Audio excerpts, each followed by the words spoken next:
Hola, ¿qué tal? Buenas noches y bienvenidos al programa de esta noche de martes, con el cual, arranca la semana para nosotros, una semana, que en lo regional viene marcado, vamos primero por lo local. En lo local viene marcado por esa concesión de títulos honoríficos que ayer se vivió en el Auditorio Príncipe Felipe de la capital asturiana, con el reconocimiento a Emilio Sagi, a Conchita Quirós, a Carmen Ruiz Tilbe y también a Jaime Álvarez Builla, que en lo regional viene marcado con la desescalada que nos marca el fin del coronavirus, ojalá, ¿no?, que podamos volver a la normalidad, que en lo nacional viene con ese volcán de La Palma, cuya lava continúa la marcha inexorable hacia el mar, y que en lo internacional viene con las elecciones en la República Federal Alemana, con el adiós de Angela Merkel. Programa el de hoy en el que hablaremos de muchos temas que esperamos que sean de su interés y que, como siempre, ya comienza. ¿Con qué? Con la cabecera.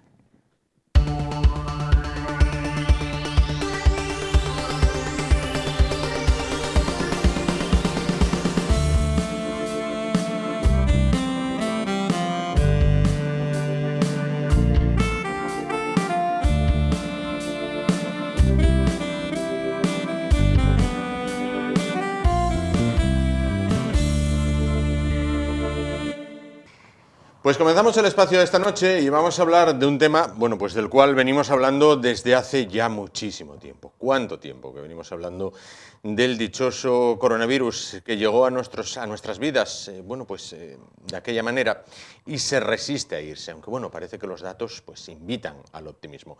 Vamos a hablar del virus y de otros muchos temas a continuación con José Obeso, responsable farmacéutico de la farmacia de Ana.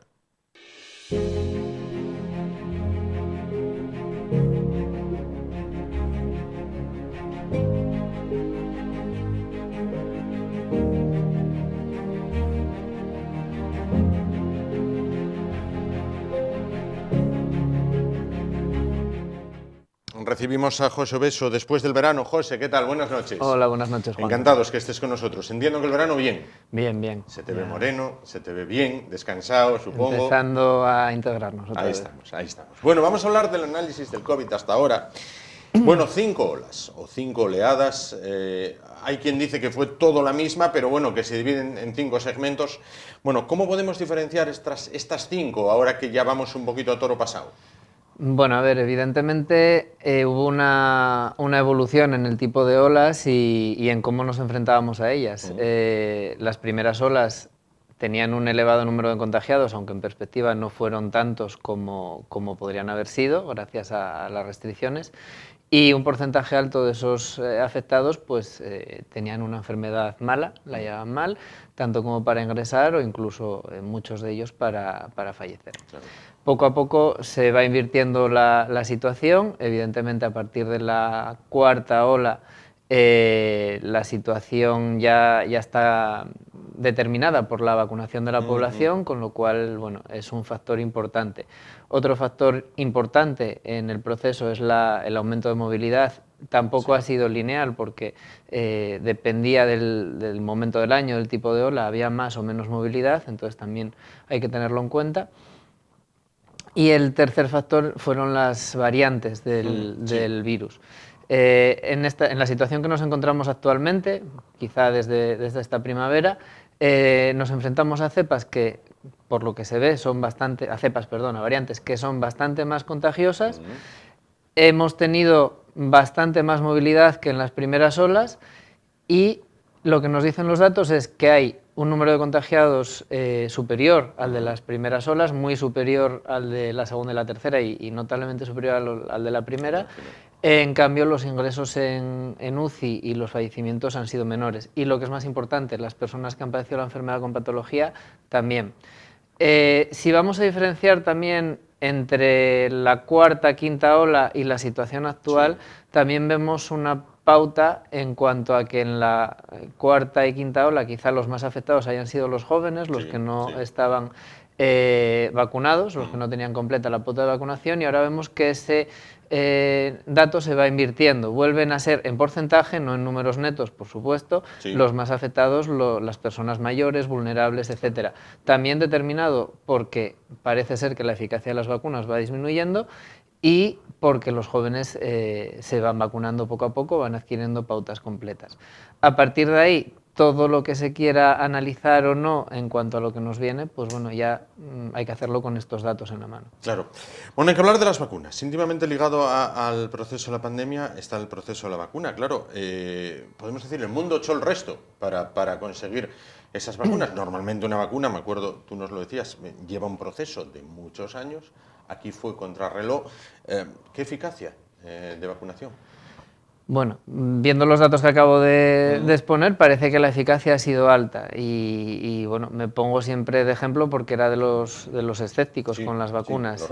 Nos han dado en las narices, como quien dice, gracias a Dios. Gracias a Dios funcionaron, gracias a Dios tienen un efecto preventivo sobre la enfermedad grave.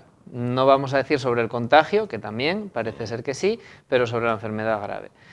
Que poco a poco estas vacunas vayan perdiendo eficacia, probablemente estas vacunas se vayan desarrollando. También hace unos meses comentábamos a los que se habían puesto la Janssen, yo decía, bueno, probablemente estaría bien que se pusiera una segunda dosis, incluso de otra vacuna, y parece ser que es lo que están recomendando ahora. La tercera dosis, pues en determinados pacientes puede ser interesante.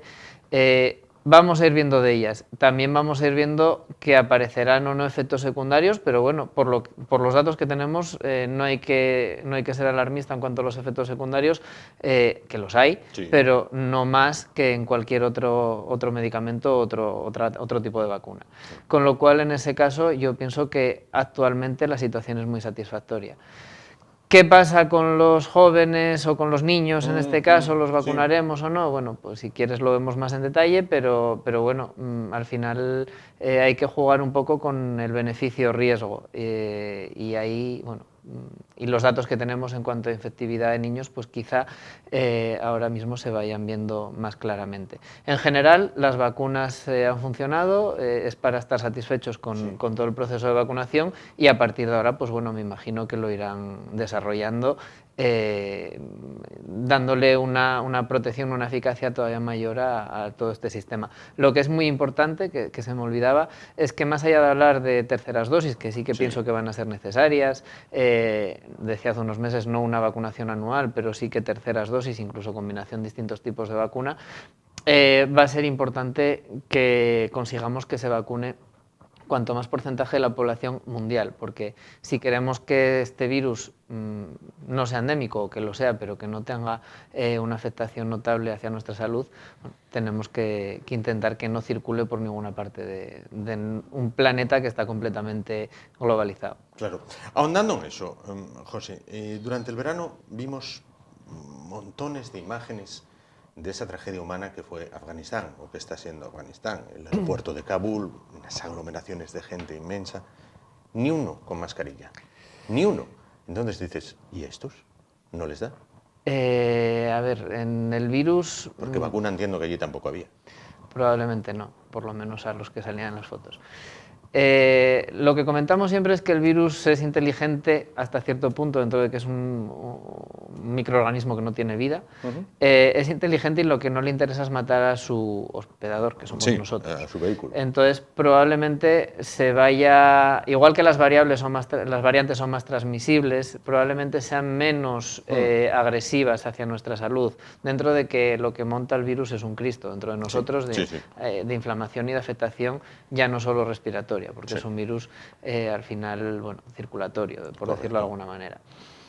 En estos países o en las zonas donde no hay las medidas o no se pueden implementar las medidas que se implantan aquí, pues al final tenemos varias variables.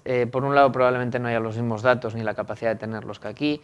El virus también está afectado, además por su virulencia, por las distintas olas, porque aunque creemos que nosotros controlamos el virus dejando margen a las restricciones o quitando libertad a las personas, el virus al final está afectado por un ciclo de su vida y de su transmisibilidad y le afectan, pero no le afectan tanto. Entonces, en estos países probablemente eso sea una protección porque no tienen otra, ese tipo de olas o ciclos de vida del virus.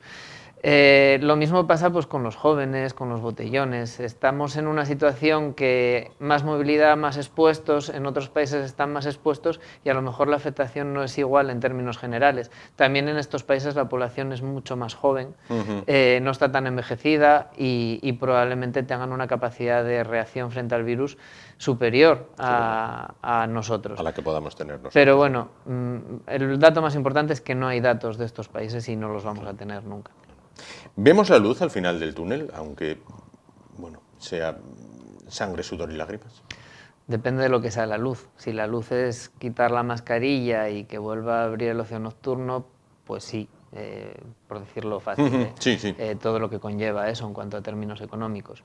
Lo que pasamos estos 2 años, porque al final ya son casi 2 años, sí, es muy duro para mucha gente y bueno, se puede hablar incluso de otra una pospandemia, otra pandemia diferente de afectación psicológica. Y hay mucha gente que está afectada, aunque no lo quieran reconocer o no lo quieran ver o no lo vean directamente, pero bueno, para ver la luz al final del túnel yo creo que deben pasar unos cuantos años, aunque nuestras libertades estén totalmente recuperadas y podamos hacer una vida prácticamente normal. Las secuelas van a ir viéndose poco a poco y probablemente sean graves. Hay quien cree que esta fiesta no va con él, quiero decir, se relajan medidas y los botellones, en San Mateo, por ejemplo, lo hemos visto, ha habido botellones por aquí y por allá. Pero a ver, es que volvemos a lo que hablamos siempre, la gente joven son jóvenes y llevan 2 años coartando su vida. Otra cosa es que en esos botellones se tengan actitudes que no son cívicas. Ya no con el virus o no, es normal que estés entre amigos, que te relajes. Nosotros nos podemos relajar y ya tenemos unos años como para saber lo que podemos hacer y lo que no, y metemos la pata también. Lo que no se puede tolerar en estos segmentos de la población es actitudes desafiantes a la autoridad. Sí.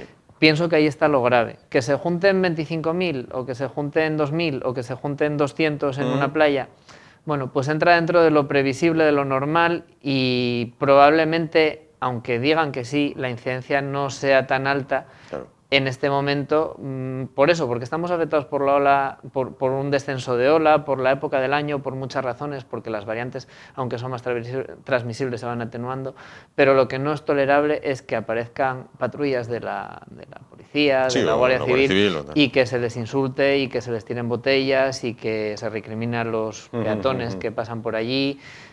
Eso es el gran problema de todo esto. Y bueno, y no creo que el virus tenga la culpa. Sin duda, sin duda. Bueno, los que tenemos hijos estamos con la vuelta al cole. Bueno, ya han vuelto desde hace unos días, pero vamos a ver, durante este primer mes, ¿qué problemas de salud presentan los pequeños como más habituales? ¿Cómo detectarlos y cómo solucionarlos? No sé si ahora hay más que antes. Yo me acuerdo cuando era pequeño la máxima preocupación eran los piojos. El primer mes era como en plan de, Dios mío, todos los días a mirar la cabeza y si acaso a tirar de Filipín. No sé si esto sigue siendo un clásico. Yo creo que podemos encargar un estudio de por qué desde que hay COVID no hay piojos. Igual le afectó el COVID a los piojos bastante. También. Bromas aparte, sí, es probablemente en cuanto empiecen a tener contacto entre ellos, aunque tienen el contacto los pobres muy limitado todavía, esperemos que lo vayan relajando, eso ya es otro cajón, sí, otro melón que abrir, sí. Pero ahora mismo, y influenciados quizá por esta situación, porque igual que a nosotros nos afecta psicológicamente, a ellos también, cualquier año, pero este más, vienen un montón de madres diciendo es que mi hijo le duele la barriga, no duerme, le duele la cabeza, vomita. Al final eso es estrés. Eso es el estrés que le genera un cambio de hábitos al niño, un cambio de ciclo en el cole, una perspectiva de mayor exigencia, cambio de primaria a secundaria, de secundaria a instituto, sí, lo que sea. Sí. Y tenemos que estar alerta para detectarlo y tenemos que preguntar si vemos algo raro porque bueno, eso es mucho más fácil de tratar en un primer momento que dejándolo que se enquiste y que eso afecta al rendimiento del niño y a la salud del niño. ¿Qué relación puede tener que me dura la barriga con el estrés? Aparentemente ninguna, pero la tiene. Si un niño duerme mal, si un niño no es capaz de descansar, no es capaz de desconectar, si está todo el tiempo en tensión porque lo que va a hacer al día siguiente le da miedo o no le gusta, ya no hablamos de que no le gusta o de que esté incómodo, simplemente que le da miedo, tenemos que actuar, hablar con él, darle lo que necesite para que pueda descansar, evidentemente, y recurrir a un médico o un psicólogo en el caso de que fuese necesario. Volvemos a lo que dijimos otras veces. El psicólogo es un profesional más de la salud que cuida tu mente y que no debe verse como algo extraño ni de locos. Para nada. Otro tema que ocupa y preocupa, vamos a ver, hace años se dio la voz de alerta, se dijo, cuidado porque podemos tener una infancia obesa o que tienda a la obesidad. Cuidado con lo que se les da en la merienda, en el tentempié del cole y tal. Se quitaron las máquinas aquellas que daban, bueno, pues aquellos boicaos, o bueno, no, tampoco se trata de hacer marcas, ¿no? Que es palmeras enormes de chocolate. Bueno, ¿cómo elegir meriendas, cenas para equilibrar la dieta? Porque siempre recuerdo que tú dices, utilizas un poco una cosa que decía Napoleón, la salud del ejército empieza por el estómago. Tú dices un poquitín ese tema también, ¿no? Es que es el origen de todo. Al final, un trozo de carne que tenemos aquí pasó previamente por ahí. Entonces, así es fácil entenderlo. En cuanto a lo de las máquinas, sí que, mira, como padre me gustaría hacer un alegato. Sí. Está muy bien que las hayan quitado de los colegios, pero no entiendo que en las zonas de juegos de los niños haya máquinas. Yo tengo ya uno con 5 o 6 años que empieza a tener monedas y te descuidas y por mucho que le quieras educar, creo que también está suficientemente regulado todo como para que eso no pueda pasar. Sí. Aparte de eso, lo que comentabas, de cómo gestionar si comen en el comedor del colegio las meriendas, las cenas. Normalmente los menús del colegio son bastante equilibrados y facilitan la labor a los padres para que no tengan que pensar mucho en esa merienda y en esa cena. Lo que tenemos que hacer es, por regla general, olvidarnos de procesados tipo galletas, bollos, etcétera, en las meriendas, que es muy socorrido.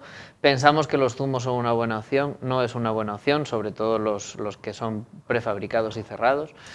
Y además de los zumos, los yogures. Los yogures suelen tener bastante cantidad de azúcar, los danoninos, los petit suisse. Pensamos que son totalmente sanos y ya sean bebibles o ya sean de los de toda la vida, aportan uno de esos son los petit suisse, no quiero hacer publicidad, pero para que se sepa, 8 gramos de azúcar cuando al día hay que tomar 25. Si ya te tomas los 2 que te daban, a mí me daban 2, te estás tomando más de la mitad de azúcar que puedes tomarte en el día. Claro. Entonces, bueno, es una puerta de entrada que el niño empieza a ser obeso. ¿Qué tenemos que hacer? Pues en la merienda meter una fruta en vez de un zumo o un yogur. Si quieren un lácteo, perfecto, pero un lácteo que sea lo más natural posible, quesitos, etcétera, leche a poder ser, y complementarlo pues con algo de proteína que puede ser un jamón asado, atún, etcétera. Los bocadillos de toda la vida, vamos, claro. Cuando no había tantas opciones de comprar productos que estaban ricos y azucarados. Y en las cenas, pues lo mismo, intentar que los niños tomen verdura, que lo vean ya no como un juego, porque tienen que educarse y saber lo que están comiendo y saber que es necesario que tomen esa verdura. Pero bueno, una verdura que a ellos les sea agradable de tomar, mezclarlo pues con eso, con una carne y un pescado a diario, con los huevos. Pensamos que los huevos son como pecado porque tienen colesterol. Al final los huevos, todos podemos tomar un huevo al día sin ningún problema, y mucho más un niño. Además de los padres, de cuando seas padre comerás huevos, los niños que los coman también, porque es una buena fuente de proteínas, de grasas, y sobre todo si son fritos o pasados por agua, son muy muy saludables para ellos. Entonces combinar las cenas con eso, simple, un pescado a la plancha, una carne a la plancha o cocida y unas verduras y un par de días meterles el huevo, es mucho más sencillo que rompernos la cabeza con platos comprados en supermercados y demás. Ya lo han oído cocina, en este caso. Vamos a ver, si tenemos críos menores de 12 años y se da la posibilidad de vacunar, porque esta pregunta sí que la oyes constantemente ahora al inicio del curso, ¿qué hacer? Bueno, hoy salió la noticia de que Pfizer, que era también lo que habíamos comentado hace unos meses, probablemente tenga para octubre aprobada el uso de su vacuna en menores de 11 años, de 5 a 11 años. ¿Qué hacer? Pues es un tema delicado y que cada uno debe decidir. Probablemente, como decía antes, vamos a tener más estudios ahora acerca de qué transmisibilidad puede tener un niño hacia los adultos vacunados y sobre todo con una pauta de vacunación decente, completa y la adecuada. En función a eso nos dirán qué debemos hacer o qué no en cuanto a la salud de los demás, pero pensando en el propio niño, yo no me gusta que mi hijo se vacune con una vacuna que no sé qué va a pasar, pero me aterra que mi hijo pase una enfermedad que no sé qué consecuencias va a tener a largo plazo. Claro. Y sí que tenemos claro que el COVID tiene consecuencias a largo plazo. Claro. ¿Yo qué haría? Probablemente les vacunase. Compañeros míos, farmacéuticos, médicos, unos dicen que sí, otros dicen que ni de broma los vacunan. Claro. Es una cuestión personal. Yo, mi punto de vista es ese. Prefiero los efectos secundarios que pueda tener una vacuna que se lleva probando en muchos millones de personas adultas, pero muchos millones de personas, a los que pueda tener un COVID que no controlo y que ahora mismo, pues bueno, no sabemos a más de un año y medio qué problemas puede dar un paciente. Claro. Por otra parte, la pandemia nos ha dejado un efecto silente, que es el tema de la salud mental, ¿no? Vamos a ver, ¿cómo ha evolucionado esta situación? Mal. Como te digo, hay muchas personas que no son capaces de gestionar el problema de la pandemia, o bien porque les afecta directamente, o bien porque todo se hace un bocadillo grande y no le das vuelta. Al final muchos pensamos que no nos afecta porque no nos pusimos malos, porque pudimos seguir trabajando, porque en nuestra casa no hubo ningún problema, pero tienes que todos los días tratar con personas que sí les afectó, que están mal, y eso también te afecta psicológicamente. Entonces, lo que decía antes es que hay muchas personas que piensan que con ellos no fue esto, ya no a nivel de pandemia, sino a nivel psicológico, que están bien. Y el cansancio pospandémico nos va a llegar a todos, nos está llegando a todos, y debemos estar alerta, debemos recurrir a quien sea necesario, porque bueno, es un problema que no se trata actualmente en nuestro país. Como decía alguna vez, no hay psicólogos prácticamente en los centros de salud y debería haber casi tantos psicólogos como médicos. Muchos de los problemas se atajarían hablando con una persona y sin recurrir luego a medicaciones y demás.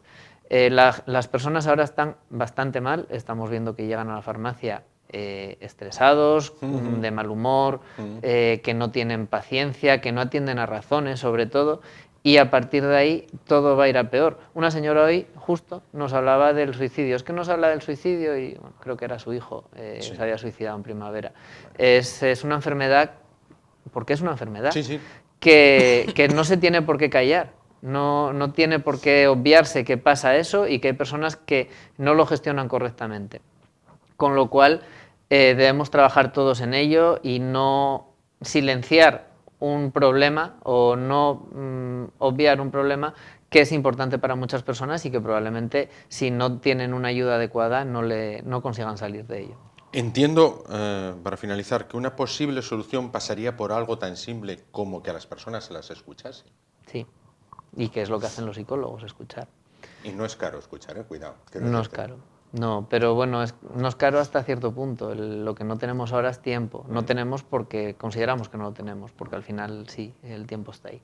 Entonces, bueno, yo leí esta semana artículos, la recomendación de algunos médicos es quien se lo pueda permitir que vaya a un psicólogo, y yo añadiría, y quien no se lo pueda permitir, o además de ir al psicólogo, si te lo puedes permitir, habla con quien necesites hablar, que te escuchen, y al final, bueno, tenemos una sociedad que sí que con los vecinos cada vez nos distanciamos más, con los amigos, pero también es una sociedad familiar y algunos tenemos la suerte de que tenemos familia, otros muchos no, y la soledad de las personas mayores es otro tema.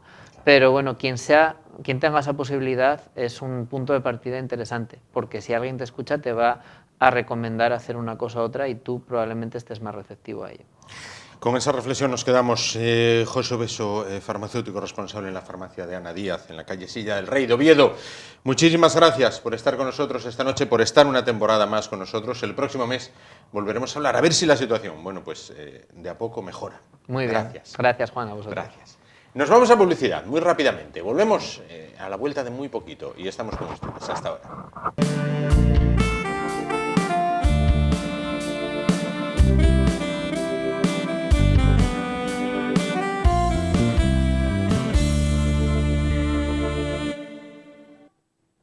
Bueno, continuamos el espacio esta noche. Vamos a cambiar totalmente de asunto. En la jornada de ayer, bueno, pues Oviedo acogió unas jornadas en las cuales, bueno, pues se alertaba de lo que se considera el peligro progre en la actualidad, ¿no? Bueno, pues uno de los ponentes, uno de los participantes con una ponencia, bueno, pues que versaba acerca de la memoria histórica o la memoria democrática, fue Iván Vélez. Él es director de la Fundación DENAES, arquitecto e investigador asociado a la Fundación Gustavo Bueno. Se encuentra esta noche con nosotros. ¿Qué tal? Buenas noches. Pues encantado, gracias por la invitación al programa. Venía usted desde Sevilla para participar en estas jornadas, en las cuales, bueno, pues los que se pudieron dar cita allí, ¿qué fue lo que pudieron escuchar? ¿En qué consistió un poquito? Bueno, yo lo que hice es una crítica al concepto de memoria histórica, bueno, una crítica muy ortodoxa, quiero decir, apegada a la crítica que ya hizo Gustavo Bueno en su día. Ya sabe el público que él dedicó unos profundos trabajos al análisis de esa contradicción, porque la memoria es algo episódico y biográfico, y la historia pues se supone que toma más distancia con respecto al individuo. Y entonces lo que hice es criticar no solamente el concepto, sino los intereses ideológicos que subyacen bajo la puesta en funcionamiento de ese rótulo que nos han llevado hasta aquí, que además se ha extendido porque como es un asunto que dio muchos réditos al PSOE, que luego además el PP pues evidentemente no se atrevió a derogar, se ha ampliado con la memoria democrática, es decir, que ya no solamente el problema está en lo que ocurrió en la Guerra Civil Española, sino en el régimen franquista, pues que también sería censurado en su totalidad, porque me parece que es una ideología absolutamente maniquea la que se maneja con estos términos de memoria histórica o democrática, y pues yo creo que los efectos han sido muy negativos en dos planos como mínimo. En el plano de la historiografía, porque claro, se están eliminando monumentos y objetos de análisis y de reconstrucción de aquella época y de motivaciones que llevaron a algunas personas a luchar, y luego por otro lado pues los efectos nocivos es el maniqueísmo que ha introducido en la sociedad española en los últimos 20 años. Yo creo que ahora mucha gente todavía se ha empezado a interesar por lo que hizo su abuelo en la guerra, porque sabe que los efectos de lo que hiciera su abuelo, bueno o malo o regular, en una guerra que a lo mejor ni le iba ni le venía porque pudo ir obligado, pues parece que le señalan en la segunda década del siglo XXI. Eso es lo que yo traté de demoler. ¿La memoria democrática atenta contra la libertad de expresión y de pensamiento? Hombre, en tanto en cuanto existe un elemento censor y el intento de imposición, digo intento porque es muy difícil que esto acabe llegando a donde se quiere, que es pues, un control absoluto de la visión de aquel tiempo. Hombre, yo creo que tiene un componente de censura bastante importante, ¿verdad? Claro. Bueno, se ha procedido al derribo de distintas imágenes, distintas obras realizadas durante la etapa del franquismo. Esto es un poco una doble moral, es decir, si las tiro, voy a tirarlas todas, pantanos incluidos, porque creo que no se ha hecho otro desde aquella época. Es que la obra de... barriadas enteras de vivienda, donde todavía hoy se ve el escudo. Eso es. El análisis que se hace de aquella época pues es una especie de por ir a la simplificación en la que ellos se mueven también. El franquismo sería una especie de capricho de unos señoritos y de unos militares autoritarios con la connivencia de la Iglesia. Bueno, pues eso no es así, hay que matizar muchísimo más, y desde luego para el matiz es necesario contar con esas reliquias o monumentos. Yo ponía un ejemplo ayer, y es que en muchas iglesias españolas todavía hay una cruz con una serie de nombres, pone caídos por Dios y por España, ¿no? Bueno, es evidente que la Guerra Civil Española tuvo un componente de cristianofobia, que además tuvo precedentes como las guerras cristeras, por ejemplo, en México. Es decir, que veníamos ya de una experiencia ajena, pero en gran medida propia, por cuanto es un país hispano. Bueno, pues mucha gente, evidentemente, en su día a día, la fe religiosa, la fe católica, tenía un peso importantísimo. Cada uno tenemos la que tenemos, pero desde luego aquellas personas la tuvieron y muchos murieron precisamente por ello, por la manifestación externa de esa fe. Claro, a mí me parece que eliminar esas cruces y eliminar esas placas, que yo creo que a nadie deben ofender, porque si ellos tienen esa visión de España, eso no impide que haya otras, porque es un asunto disputado, pues creo que empobrece la reconstrucción de aquellos hechos, porque si alguien estaba empuñó un arma por la defensa de su fe, eso es lo que hay que tener en cuenta para reconstruir aquellos hechos. Ese factor, como otros pudieron creer en la implantación del hombre politécnico soviético. Pues eso era un móvil ideológico. Eso, si lo eliminas, no puedes llegar a entender. Es empobrecedor. ¿Se hicieron bien las cosas durante la transición? ¿Se caminaba por un buen camino en el consenso, en el perdón de un bando frente a otro? ¿Llegó José Luis Rodríguez Zapatero y todo saltó por los aires? Eso es así y no es así. Quiero decir que habría que matizar mucho. Yo creo que fueron posturas propias de una coyuntura histórica, de un contexto histórico importante. Todavía no olvidemos que cuando se hace la transición existe todavía la Unión Soviética, que ya no existe. Ahí todavía la Constitución española y la transición española viene marcada también por el tiempo de la Guerra Fría, sí, en el cual España además fue un elemento codiciado tanto por el comunismo, porque de hecho es el partido de la oposición, sí, y por los Estados Unidos, que veían en España pues un país anómalo en tanto en cuanto era anticomunista. El régimen de Franco era anticomunista, pero no era democrático, no era homologable a la democracia de mercado que querían implantar a Estados Unidos. Yo esto lo he tratado en un libro más por extenso, más en detalle. Bueno, fruto de aquella situación se llega a una solución en la cual todos ceden un poco y se redacta una constitución que tengo que decir que deja la puerta abierta a muchos de los males que estamos padeciendo ahora. Sí, voy muy rápido y es nacionalidades y regiones. Por ejemplo, eso es un problema porque ha dado pie a lo que estamos todos viendo y es una situación de debilitamiento nacional evidente, ¿no? Pero me refiero a que todas las partes cedían y no había un trincherismo como el que puede haber a día de hoy. Por ejemplo, Santiago Carrillo aceptó la bandera nacional. Sí, evidentemente. Santiago Carrillo ya ha transformado el Partido Comunista, es otro Partido Comunista diferente al de una década antes y tal. Lo acepta. Puede ser insisto, por motivos coyunturales, pues quizá, pero desde luego sí que lo acepta y se permite llegar a esa transformación. Yo creo que Zapatero en su momento fue, además él mismo en un desliz lo reconoció, pues que quería más tensión. Esto era una forma de tensionarlo todo, es decir, ¿qué ha hecho tu abuelo que lo vas a pagar ahora? Porque ahora vamos a ganar la guerra nosotros con medios de comunicación subvencionados y regando de dinero pues a universidades y a gente que te elabore el discurso, ¿no? Inocencia la justa, ¿no? Claro. Iván, ¿qué es ser progre? Pues ser progre es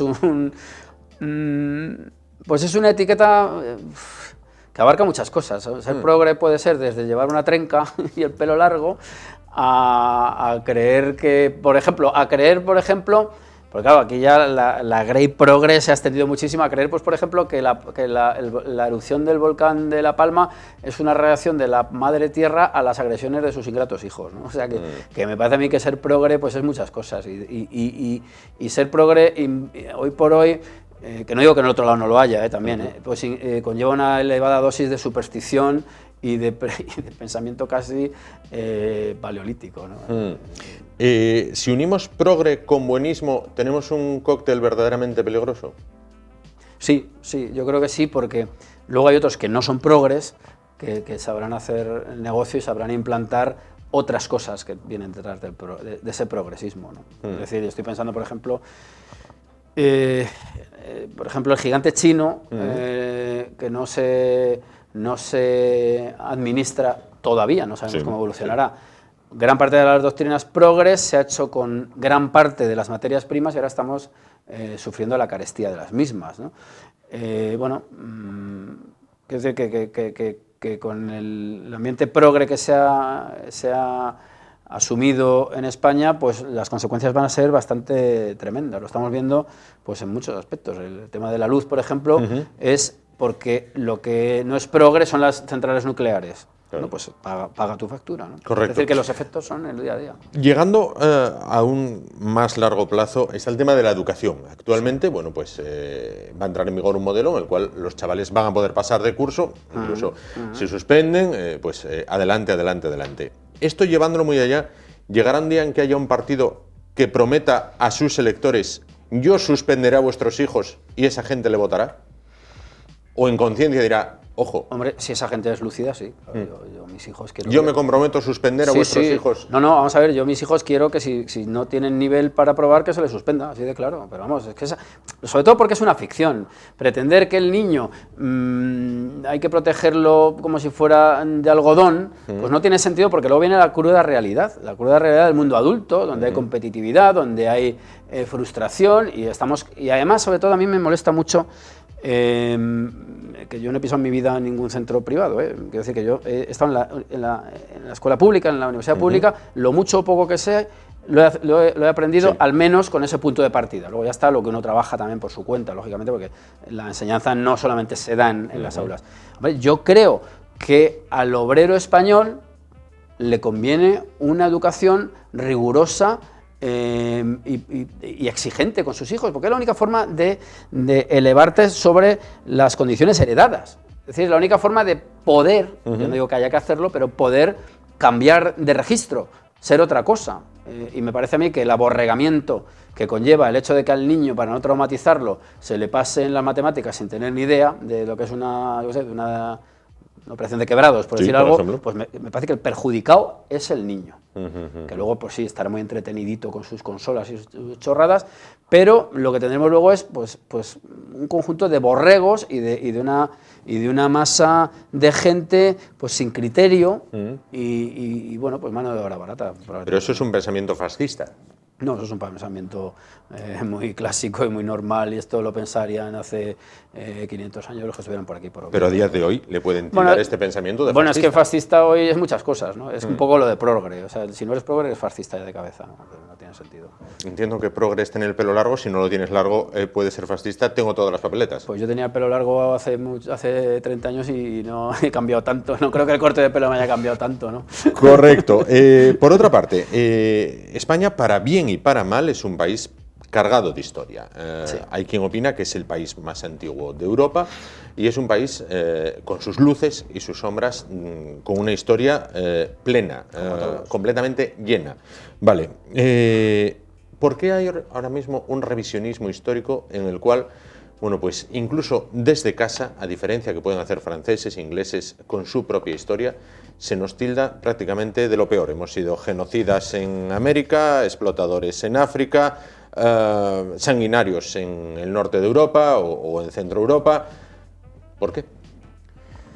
Pues yo creo que esto es la asunción de la leyenda negra. Yo creo que es algo ya muy sabido. Sí, pero hasta ahora la leyenda negra nos la lanzaban desde fuera. Ahora nosotros desde dentro... Hombre, yo matizaría eso. Yo creo que la leyenda negra lleva mucho tiempo asumida por muchos españoles.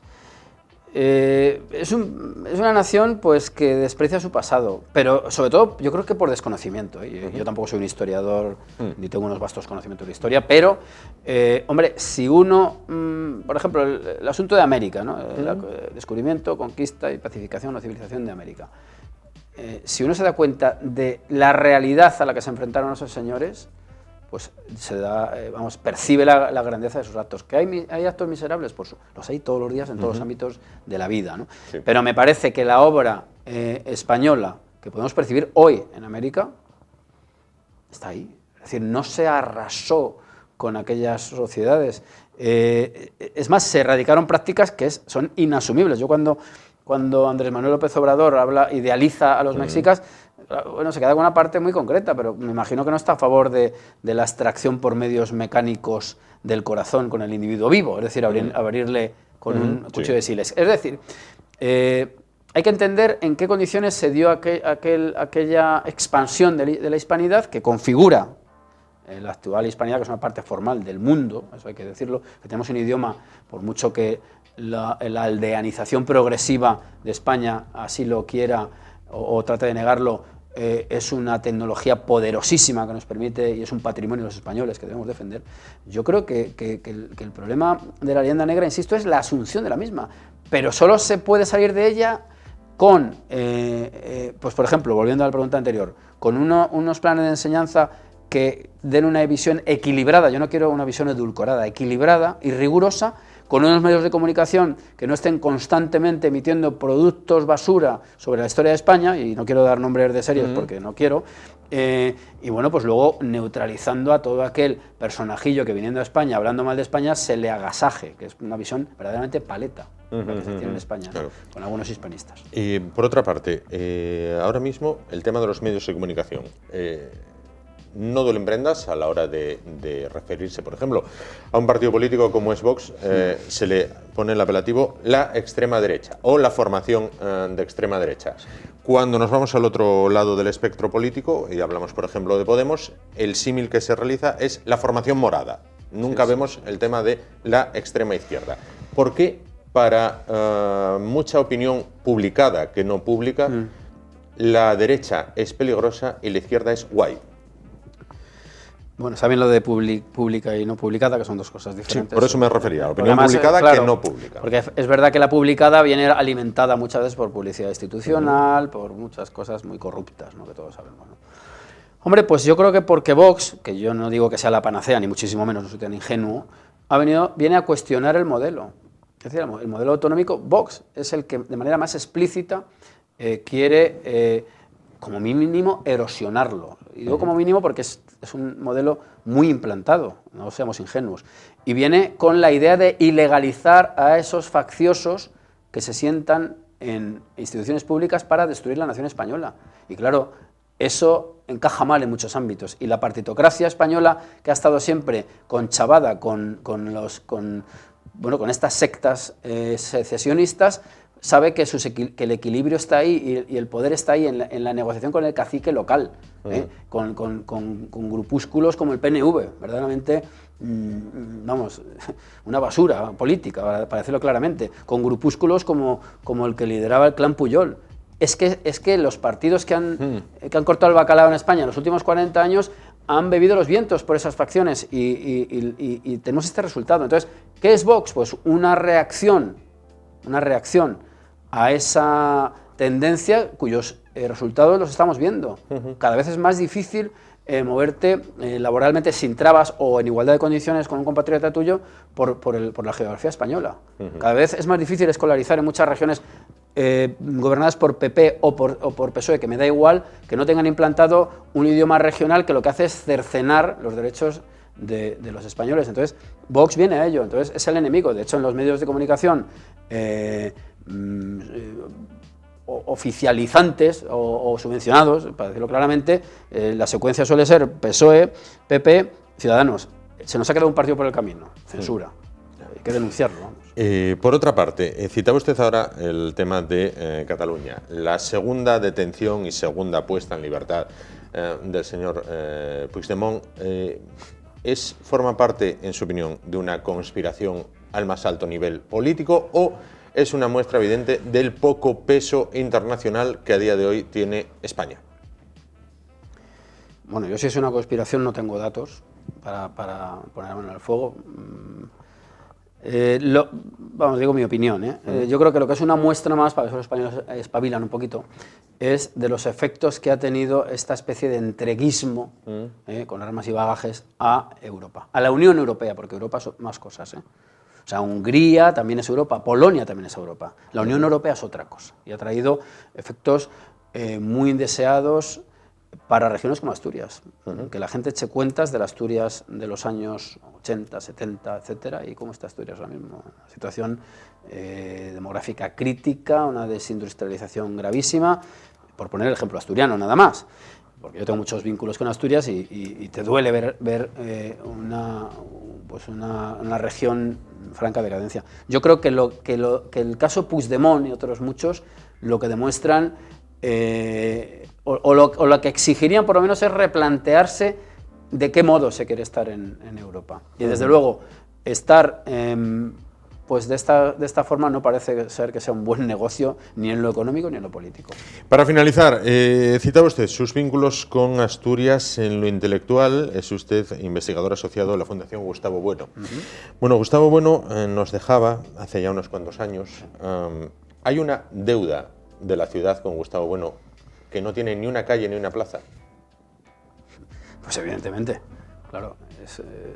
vamos, es vergonzoso que Oviedo no le haya dedicado una calle al filósofo más importante de los que hemos tenido en España, pues es un bochorno, sinceramente. Da una muestra también de la miseria de ciertos sectores, no digo todos, de la sociedad, y de cómo pues el hombre que es absolutamente insobornable, como era Bueno, y el hombre que construye un sistema filosófico, que eso hay contadísimos filósofos en la historia que han sido capaces, pues no tenga el reconocimiento que merece.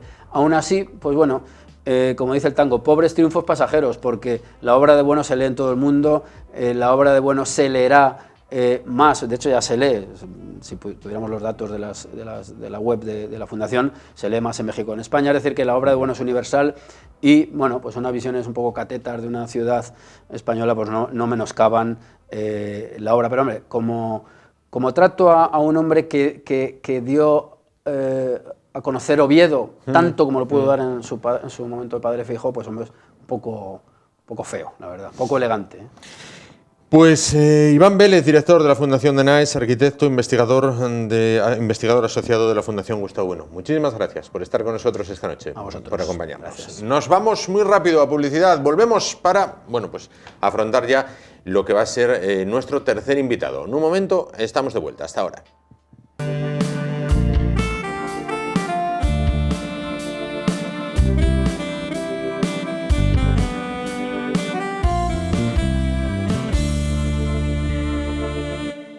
Vamos a continuar el espacio de esta noche. Vamos a continuación con un programa que han tenido con ustedes. Bueno, pues tan solo hace unos momentos hemos retenido a su presentador, a su conductor, para que nos hable de esta nueva temporada, una nueva temporada en la que de nuevo esta casa, en su apuesta decidida por el deporte, bueno, pues en este caso en el fútbol, hay fútbol más allá del Real Oviedo, hay fútbol más allá de la Liga de Fútbol Profesional, y en esta casa el fútbol modesto tiene un nombre propio, con el programa El Pelotazo. Vamos con esa cabecera.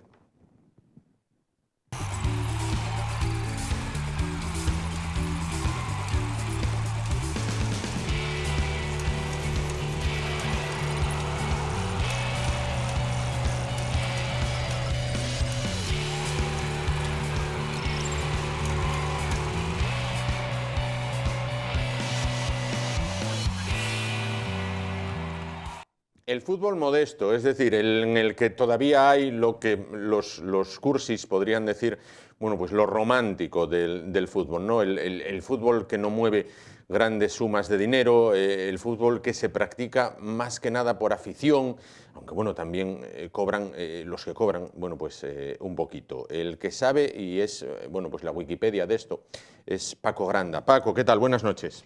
¿Qué tal, Juan? Buenas noches. Pues bueno. Sí, hablar un poquitín de fútbol modesto que tiene que tener cabida en la televisión, en los medios, y ellos lo agradecen. Sin duda que lo agradecen, porque además es uno de los programas también más vistos, porque es gente que no ve reflejado en los medios, en los grandes titulares, bueno, pues lo que hacen. Pero se levantan por la mañana los domingos, oye, hay que ir a jugar, pues mira, juego en el Llanes y me toca ir a jugar a Tapia y hay que llegar hasta allí en coche porque no hay desplazamiento de autocar del equipo en muchas ocasiones y el campo está lleno de barro. ¿Y cuánta gente hay viendo? Pues hay 75 personas. Bueno, oye, hay que vivir también. Paco, este año se ha reestructurado todo esto de estas categorías. Personalmente, a mí que me gusta el fútbol, me parece un lío. ¿Hay alguna manera de explicarlo, de decir cómo queda? A ver, lo que va a ser el lío va a ser cuando acabe la temporada. Bueno, porque, eso ya... Porque ahora mismo, empezando la temporada, bueno, pues las cosas están más o menos claras. La tercera está en un solo grupo, la tercera división, la tercera de la Real Federación. Luego está ya la preferente, la tercera sería la última categoría nacional, dentro de las delegadas a la Federación Asturiana, bueno. Y luego a partir de ahí, pues las que organiza la Federación Asturiana, que son la preferente, primera y segunda regional, fútbol senior, estamos hablando. Y el lío va a partir de que, bueno, la reestructuración grave, por decirlo de alguna manera, tiene que venir para la temporada que viene, cuando queden X equipos tan solo en la categoría, por ejemplo, en preferente, ¿no? En preferente tienen que quedar pues 18 y ahora mismo partimos con 23, con dos grupos, uno de 12, uno de 11, bueno, uno que es impar, siempre con un poco de lío en que descansa uno una semana. Y a partir de ahí también muchos líos, ¿no? En Primera Regional también, con muchos grupos, con muchos descensos también, con muchos arrastres, porque también dependemos de la segunda ref, donde sabes que hay 5 asturianos. Sí.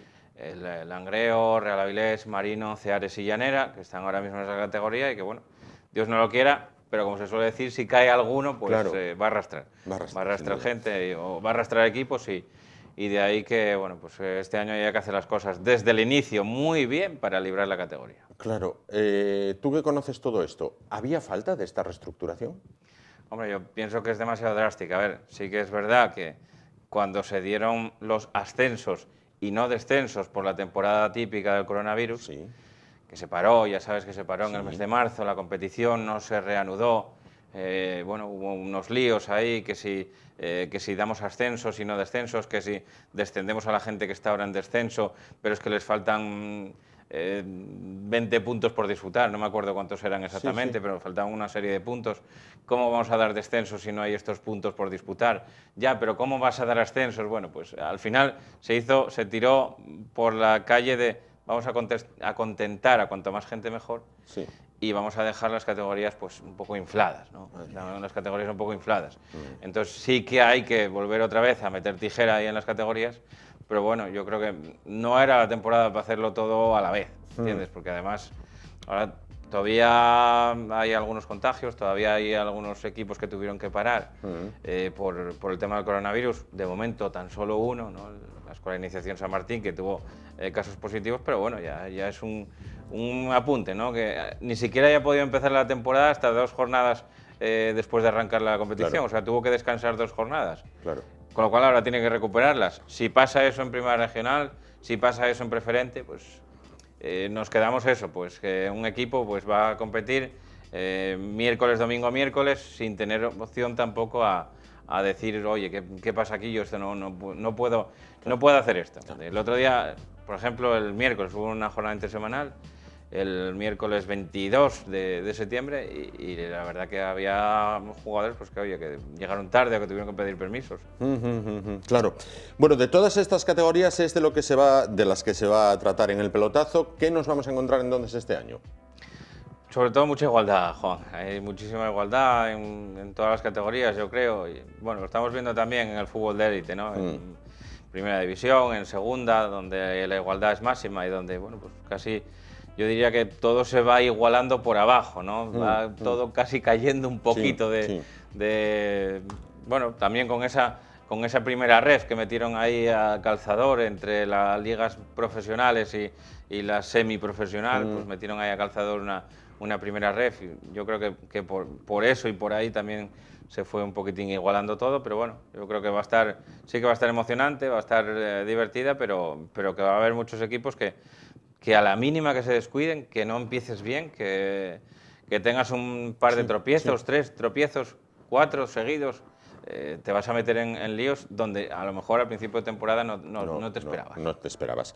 Vale, ¿mantienes la estructura del programa? Quiero decir, primero la información, digamos, infográfica con pantallas y después los protagonistas. Sí, vamos a hacer eso, vamos a hacer la información dando los resultados de cada fin de semana por categorías, la tercera ref por la que empezamos y luego a partir de ahí pues eso, las categorías delegadas de la federación, preferente, primera y segunda regional, que este año es un poco de lío por lo de la partición de los grupos. Y luego, bueno, pues iremos dando también unas pinceladas de la clasificación y luego tendremos aquí con nosotros protagonistas, ¿no? de cada categoría, pues para eso, para que nos cuenten un poquitín por dónde va el proyecto, qué es lo que quieren hacer esta temporada y bueno, o dónde están en la clasificación cuando vaya avanzando el tema, ¿no? Cuando vaya avanzando esta temporada que tenemos, como digo, atípica, pues veremos a ver dónde se sitúa cada uno y por aquí irán pasando y nos lo contarán. Esto es. Decía yo también, ¿cómo es, tú que lo conoces de cerca, incluso desde dentro, cómo es la vida de un jugador o un entrenador de estos equipos? Quiero decir, porque estamos acostumbrados a los grandes, ¿no? Donde sabemos prácticamente todo. Bueno, pero ¿cómo es el día a día de esta gente? Porque esta gente, el que tiene su trabajo, afortunado él, tiene su trabajo y luego juega. ¿Cómo es, tú que los conoces a todos ellos? Bueno, pues hay de todo, te encuentras de todo, ¿no? Te encuentras estudiantes que tienen que ir a estudiar por la mañana y luego por la tarde lo complementan con este ejercicio físico que se tomaron el fútbol en su día y que, bueno, evidentemente pues les pica un poquitín el ansia de competir y que quieren estar haciéndolo, yo creo que de manera que enriquece, ¿no?, su vida un poco personal, también sus relaciones sociales, y está claro que mucha gente pues lo hace como una afición. Cuando te cuesta mucho esfuerzo, cuando te cuesta mucho sacrificio, cuando ya pues prácticamente pierdes un poquitín la ilusión, evidentemente hay muchos jugadores que deciden dejarlo, ¿no? Pero la mayor parte de ellos, tú date cuenta que muchos lo que acabas de decir, muchos que trabajan, pues mira, el otro día me encontraba con un chaval, ¿no? Entraba a un campo a retransmitir un partido de tercera y me encontraba con un chaval que llegaba casi cuando yo. O sea, normalmente ellos tienen que estar allí 1 hora y cuarto, 1 hora y media antes de que empiece el partido, pues para recibir la primera charla, para ir poniéndose la ropa de calentamiento y tal. Y este chaval llegaba cuando yo prácticamente, y dice, es que una jornada intersemanal tuve que pedir permiso, encima llego tarde, claro, a la banqueta, ¿no? O sea, está claro, de principio pues casi no puedes empezar, ¿no? Porque hay compañeros que ya llevan allí pues todo el día. Entonces está claro que, bueno, que para muchos es un esfuerzo, un sacrificio, pero bueno, es una vida que les gusta a la mayor parte de ellos y que muchos incluso de los más veteranos de los equipos, paradójicamente, Juan, son casi los que van tirando del carro, ¿no? Los primeros en afición y en seguir ahí al pie del cañón. Te encontramos jugadores con 37, 38, 39 años. Mira, el año pasado estuvimos en el ascenso del Andés, un jugador con 47 años, capitán del equipo, Javi. Es un auténtico ejemplo para toda la gente de Navia y yo creo que del fútbol asturiano. 47 años, estamos hablando que podía ser el padre de alguno de los que prácticamente de los que juegan allí. Correcto. Te digo yo, por ejemplo, fijémonos en el Andés. Vamos a ver, el Andés, ponte que le toca jugar pues para la zona de Llanes, ya sea el Llanes o el Ribadesella. Ribadedeva tiene que ir. Ribadedeva, por ejemplo. Bueno, si tuviera que ir, claro. ¿Cómo es este desplazamiento? Porque estamos acostumbrados a ver el vuelo charter que sale de Barcelona, llega a Madrid-Barajas, bueno, pues juegan, marchan. ¿Esto cómo es? Se enfrentaron en Oviedo en la sede de la final del ascenso, ¿no? De primera regional a la regional preferente, en mayo, creo que fue en mayo, junio de este año en el que estamos. Y fueron desplazamientos, eso, pues con el típico autocar, ¿no? Que van todos allí, que llegan 1 hora y media antes del partido. En este caso tuvieron que llegar 4 horas antes prácticamente porque había otro partido primero. Entonces tuvieron que estar ahí esperando, pero sí, hay desplazamientos que son muy largos, ¿no? Son verdaderamente pues, costosos, ¿no? Por ejemplo, el Llanes tiene que ir a jugar a Luarca. Llanes tiene que ir a jugar a Luarca, pues date cuenta que son... O el Luarca Llanes, ¿no? También. Sí. A Posada de Llanes también, pues son desplazamientos que te llevan 2 horas casi tranquilamente en autobús, ¿no? Casi 2 horas de viaje, con lo cual, bueno, pues tienes que calcular las 2 horas más la hora y media, con lo cual pues hipotecas prácticamente todo ese día en el que vas a jugar. Todo el día. Hay jugadores, nos encontramos en estas categorías con jugadores que fueron, pasaron por primera, segunda, que fueron caras conocidas y que sigue picándoles el tema del fútbol y recalan en estos equipos, ¿o eso ya no existe? Sí, no, todavía sí. Todavía hay jugadores, bueno, que encontramos en estos equipos de regional preferente, primera regional, muy pocos, ¿no? Muy pocos casos. Pero en tercera yo creo que sí, que todavía los había, hasta no hace mucho también. Bueno, pues ascendió el Llanera con Mar San Pedro, ¿no? Un jugador que... Aitor Tornavaca, que tiene una foto en el perfil que está con Messi, ¿no? Por ejemplo. Y Aitor Tornavaca hasta el otro día jugaba en el Condal, así que bueno, pues oye, son jugadores que encuentras ahí que son ejemplos vivos prácticamente de eso, de que pudiste estar en la élite o llegaste a participar en la élite y bueno, pues por circunstancias del fútbol o bien porque el fútbol te va abandonando, ¿no? Como todo, como la colonia, ¿no? Pues el desodorante que también te va abandonando de a poco, ¿no? Te va abandonando el fútbol pues porque evidentemente pues todos cumplimos años, ¿no? Claro, claro. Y hay jugadores que digas, oye, este puede aspirar a una categoría más o el que está ahí ya no va a ir a más. Sí, hombre, a ver, hay muchísimos jugadores que todos...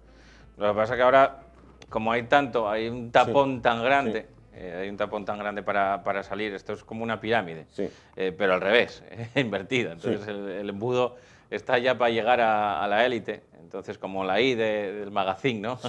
Es más o menos eso, ¿no? El embudo que se encuentran los futbolistas y van saliendo pues con cuentagotas, ¿no? El que vaya pasando por el embudo hacia arriba. Hay pocos ejemplos de jugadores, pero algunos sí que hay, ¿no? Que han estado, pues eso, no sé, pues, encuentro el ejemplo de Berto Callarga, por ejemplo, hace 4 días en tercera con el Langreo, lograron subir a segunda, luego él se había marchado, estuvo creo que en el Cartagena, en Liga Smartbank, y bueno, hay jugadores pues como Davo estaba en Luarca, lo trajo Pablo Lago a Ganzábal, al Langreo, luego se había marchado y había estado en Mieres, había estado en el Zamora, luego estuvo jugando otra vez en el Langreo y esta temporada pasada, la temporada anterior había ido al Ibiza. El Ibiza subió a Liga Smartbank y el otro día estaba jugando contra el Oviedo, en Ibiza, o sea que bueno, vemos, y estuve hablando con él en Luarca, que le hicieron un homenaje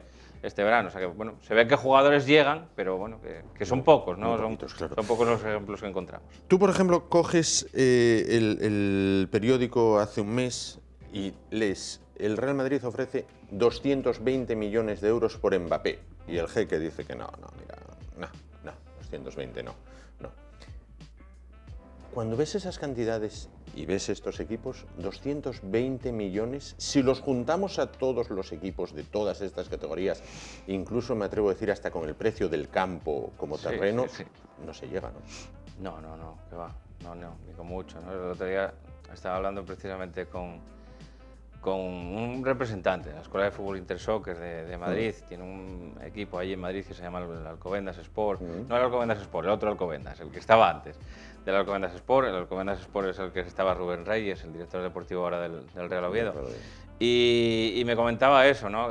Dice mira, por ejemplo, el hijo de Marcos Alonso, Marquitos, Marquitos Alonso, estuvo en el Getafe, luego creo que hizo un traspaso internacional, no sé si fue al Liverpool o al Arsenal o a un equipo de la Premier, y el Unión Adarve del sur de Madrid, o del norte, no sé, la provincia de Madrid, se encontró con una cantidad de dinero por el traspaso internacional que fueron 300.000 euros. 300.000 euros por un contrato millonario que había hecho, ¿no? Por un traspaso millonario. Esos 300.000 euros le arreglaron la vida a la Unión Adarve y dijo, no vinieron a nosotros por un año, Nosotros llevamos ganado en traspasos internacionales 14.000 euros en 5 años.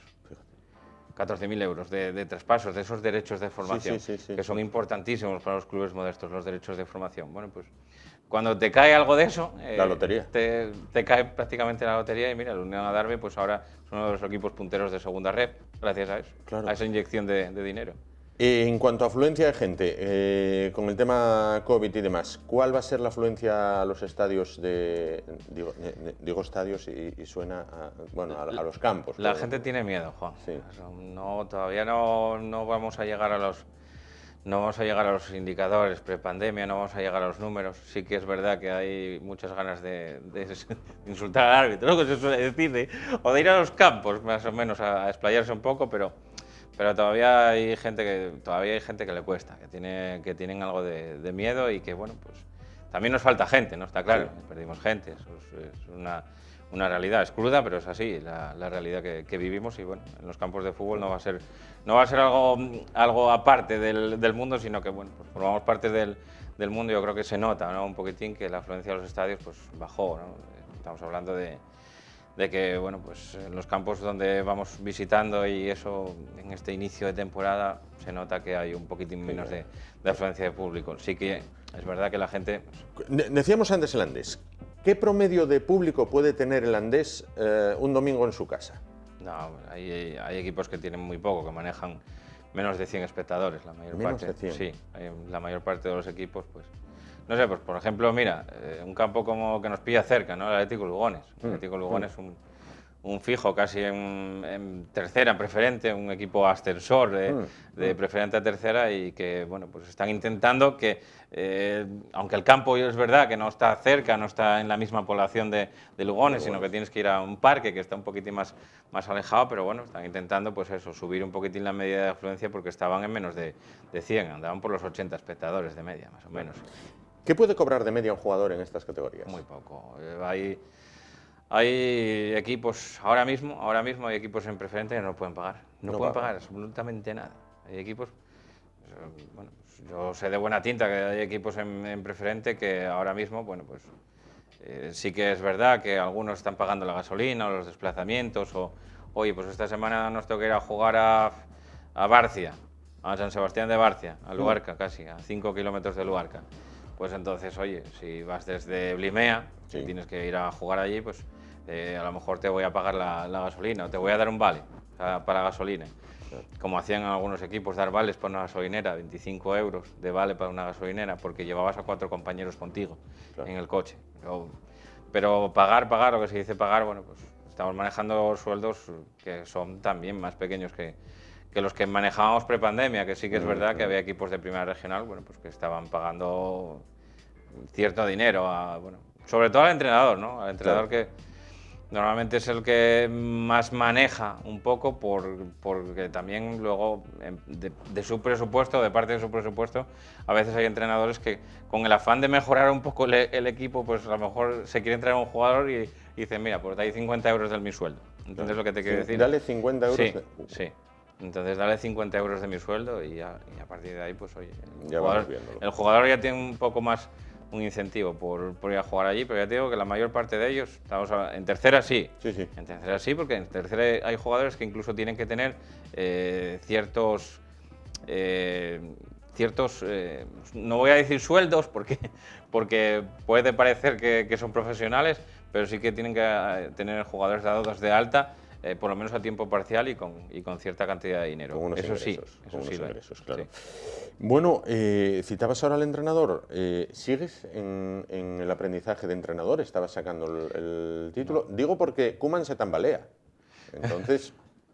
Oye, suena Paco Granda, ¿no? Suenan Mitchell y Paco Granda. Mitchell tal prove va para poco también. Yo lo que podamos hacer desde aquí, pues, oye, quiero decirte, peor no lo ibas a hacer. No, a ver, hay muchísimo que aprender todavía, y bueno, está claro que yo lo que hice fue el sacar el nivel básico. Estuve un año con críos, con cadetes, un aprendizaje duro. Además nos pilló la pandemia casi a final de temporada, con lo cual, bueno, la temporada pasada, como no se empezó ni siquiera en esas categorías, solo se hizo ahí un torneo, mini torneo y tal, pues tampoco hicimos nada. Y bueno, esta temporada de momento a verlas venir, ¿no? Estamos un poco atentos a lo que pueda pasar, a las novedades de los mercados, y a partir de ahí a lanzarnos a ello. Ahí está. Bueno, pues el Camp Nou puede tener las puertas abiertas, sin duda, que están ahí con ese tema. Paco, pues nada, solo nos queda recordar los martes a las 9 de la noche el pelotazo en Es Asturias Televisión, aquí en Telecable, todos los martes, con la información, con los protagonistas y con todo cuanto acontece en la liga que no es la de Mbappé, ¿eh? Son las ligas de más abajo, pero que tienen también su atractivo y sobre todo su público. Sí, hombre, y su emoción. A ver, el que no quiera fútbol, como digo yo, ¿no? El que no quiera fútbol de mentira, el que quiera vivir el fútbol de verdad, el que quiera vivir el fútbol a pie de campo, con los jugadores, con los protagonistas, pues yo creo que debería de ir alguna vez en su vida por lo menos a estos campos, ¿no? A ver fútbol de verdad y empaparse un poquitín de lo que se vive, de lo que se siente, del olor a la hierba, de que cago en día, pues tuve que venir de trabajar ahora escopetado de no sé dónde, y bueno, olvidarse un poquitín de lo otro que prácticamente no te dejan vivirlo, ¿no? Casi lo vives más con el compañero de butaca que con los protagonistas, con lo cual, bueno, si te gusta empaparte, vete donde puedes, no donde no te dejan. ¿Los equipos siguen haciendo rifa al descanso para sacar algún dinerín? Una rifa patrocinada por un comercio local de allí de la zona y todo esto. Sí, te dan la mayor parte de ellos, o una pescadería que te da la típica cesta con 2 ñocles, un centollo, que te dan eso, desde esa típica pescadería al jamón de siempre, de toda la vida, o incluso una cesta con productos de no sé dónde, bueno, todo suma, y todos la hacen, todos la hacen. Claro. Pues perfecto, acérquense un día, aunque sea, como dice Paco, por probar a un campo de estos del fútbol modesto, bueno, donde se ve, bueno, pues quizás esa esencia del fútbol, y si no, si les pilla lejos, pues acérquense al programa El Pelotazo los martes a las 9 de la noche. Paco, muchísimas gracias por estar esta noche con nosotros. A ti, Juan, como siempre, un placer. Gracias.